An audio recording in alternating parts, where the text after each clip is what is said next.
Welcome to Approved with Megan and Wendy, the podcast where we share something we're using and loving every single week. We're your hosts. I'm Megan Samarin. And I'm Wendy Nielsen. We'd love to have you follow us on Instagram, where we share tons of products in addition to our approved products. I also try and keep an eye on when these items go on sale, which obviously happens quite a bit. We are at Megan and Wendy. And if you want even more from us, if perhaps you miss our old podcast, long story short, you can find us on Patreon. Every Monday, we produce 4 bonus podcasts a month on Patreon for the bargain price of $5. But look, if you just want to give it a try and see if it's something you think you might be interested in, you can do that. It's 7 days free. Listen to as many episodes as you possibly can and make your decision. Patreon.com/Megan and Wendy. I agree. December's Pop Culture Club episode was a fun one. Yeah. So go and get that for free and listen to it. Was a good time. What do you have this week, Megan? Well, speaking of a good time, cookbook.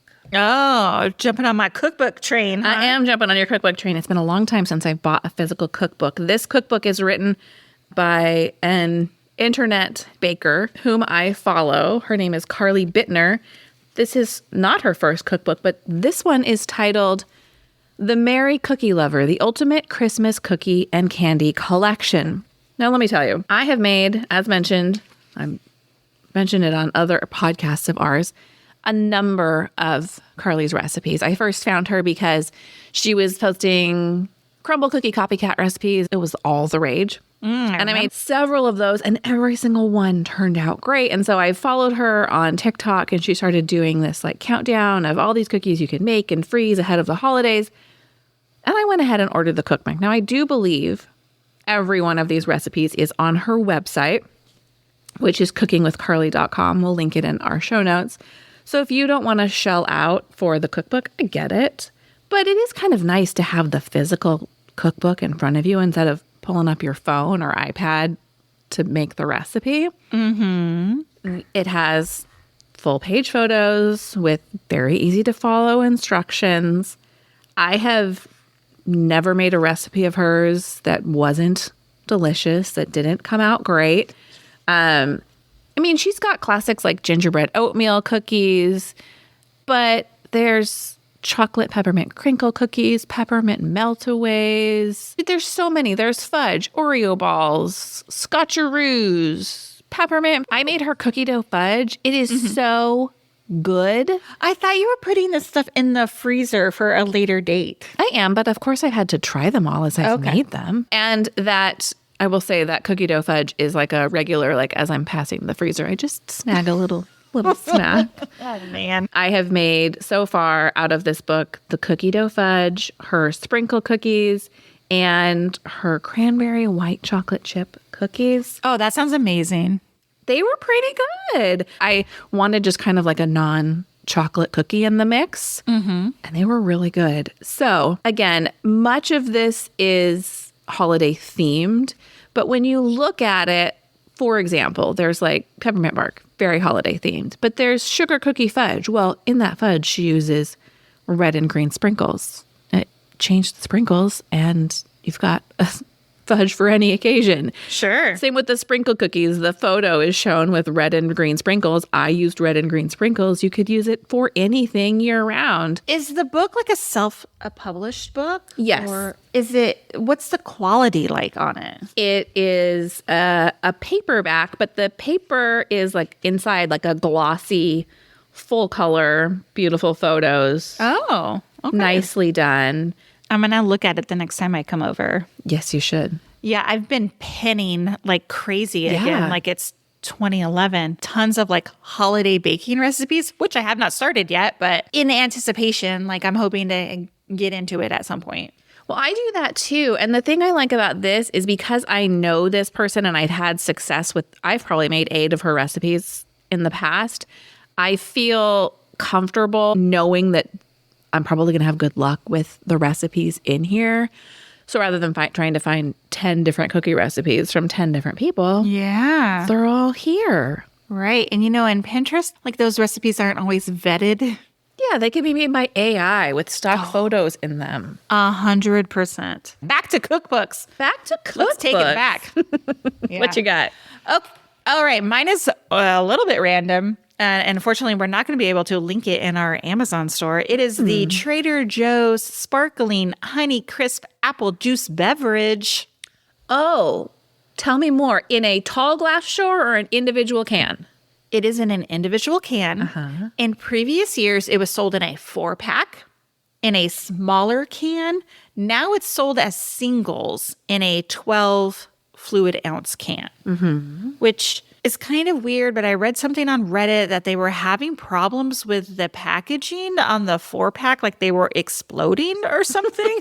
I don't know. I don't know the story. I was genuinely like researching to try to find the price of the single can because of course I threw away my receipt. I don't know I have no idea how much they are. If I had to guess, they're probably in the $2 range. Wouldn't you think so? Yeah, but does Trader Joe's not list prices on their website? I can't even find it on their website. Anyway, these are pretty tasty. If you're familiar with like a Martinelli's sparkling apple juice or the Izzy apple juice in the green can, very similar. It's a little sweet, not too tart. It has straightforward ingredients: honey crisp apple juice, water, carbon dioxide. It's a seasonal drink that is not around all year long. It's like maybe like not even October. I think it's November to like the beginning of January and it's gone. I think it's quite tasty. It has 70% juice, 25 grams of sugar, which kind of seems like a lot, but I'm not like a calorie counter like that. I'm like, whatever. If I'm thirsty and that's what I want to drink, that's what I'm going to drink. You know, pretty good though. I'm definitely going to try this. My son loves sparkling apple cider, and he has like a little fridge in his room, like a little mini fridge. Like it would hold like 6 drinks. And I think I might surprise him and stock it up with some of those. He might like them. I'm curious to see what he thinks about them. I found an Instagram. Hold on. Sparkling Honey Crisp juice is back on $1.69 is how much each can costs. That's for the 12-ounce can? That's for the individual 12-ounce can. Okay, thank you for finding that. Less than $2. When I'm shopping, I'm not great at looking at prices and I just like throw these things in my cart. Remember years ago when we made a video on our YouTube channel? I'll link it in the show notes. But we did a mystery bag opening of those reusable Trader Joe's bags. Yes, Remember? This was years ago. Yes. Well, those are back, baby. And it's blowing up all over TikTok. So my teenager's like, oh my God, we have to go. And I was like, all right. And so for less than $3, you get a mystery pack. And inside, you get 3 reusable bags that are designed from Trader Joe's in all the different states. I still have. Remember the corn one that I like fought you for? Yes.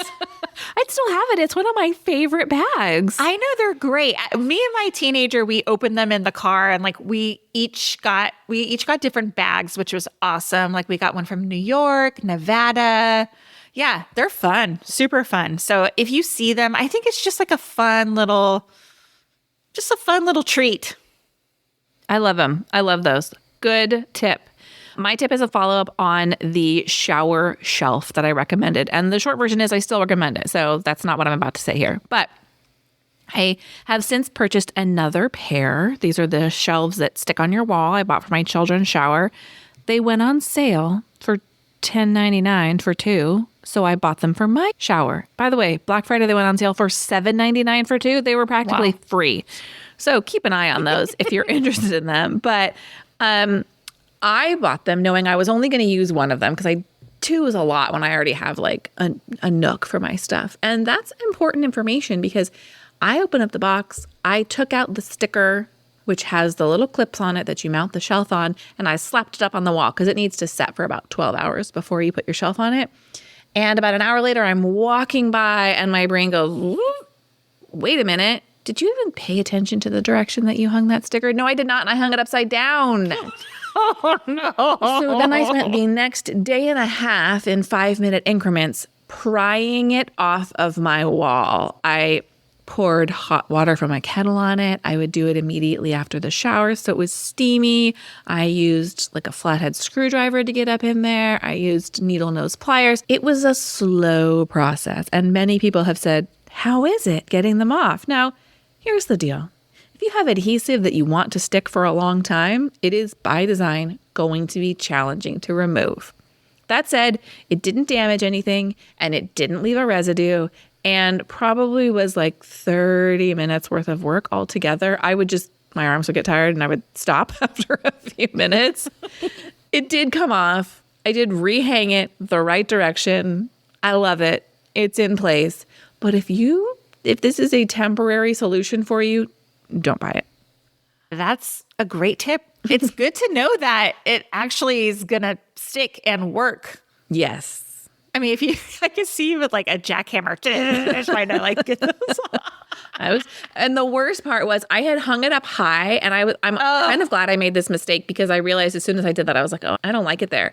But I was peeling it off with my arms above my head. And your arms get tired above your head much faster than they would at body level. Yeah. It was an experience. I will say that much. So funny.